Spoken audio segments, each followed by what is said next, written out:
This is Thomas Aquinas' fourth way of proving the existence of God. To really get our heads around this one, we'll have to do a quick crash course in Plato's forms, theory of forms. However, it must be emphasized that Aquinas was not a Platonist, or at least not a hard Platonist. He was only a moderate Platonist, and he's not thinking of God as a Platonic form here, but it'll kind of help approximate his idea here. Imagine drawing a triangle. You can draw it very well or kind of sloppily, but no matter, even if you draw it really well, like on a computer, if you zoom in, it's going to be pixelated. The lines will have width, so they're really, kind of skinny rectangles. It's not really a perfect triangle, and no matter how well you draw it, it'll never be a real triangle. And the same thing applies for other things like animals. Like a dog is only going to be an approximation of the ideal form of dog. You might have a gimpy leg or genetic damage or whatever, and so these are only approximations of the real thing. In other words, the real world is the abstract world, and the physical world that we're familiar with is only an approximation or shadow of the real world. So you can imagine drawing a triangle sloppily or better, but either way you'll have different degrees of existence for this triangle. These are degrees of being, and for Aquinas there were several words that were synonyms basically for being or existence.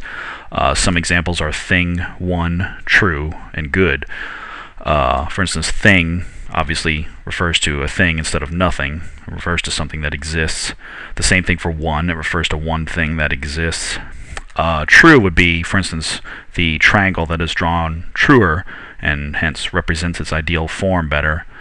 And good is similar to true. And the various degrees of being point towards a perfect maximum. So it must again be emphasized that Aquinas is not thinking of God as a Platonic form here. So that's just an analogy. Platonic forms technically exist for almost everything, like sourness, smelliness, heat, cold. He's not talking about degrees of just anything. He's only talking about degrees of being or existence. And they all point toward a maximum level of being or existence. In other words, truth, goodness, and one, the maximum level of each of these. And since they're all ways of talking about existence or being, different degrees of existence, then they all converge on the same sustainer of existence from the second way, where we had something at the fundamental layer of reality whose essence is existence itself. And so that source of existence is also perfect and maximum level of truth and goodness and everything. So once again, we're going to put it together and see what we have so far. From the first way, we got something that was non-physical and pure act.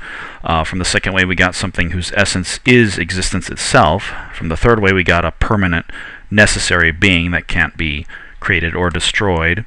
And now from the fourth way, we get something that is a wholly good, wholly perfect being. And then from the fifth way, fifth and last way, we'll get something that is intelligent. And that is it for the fourth way.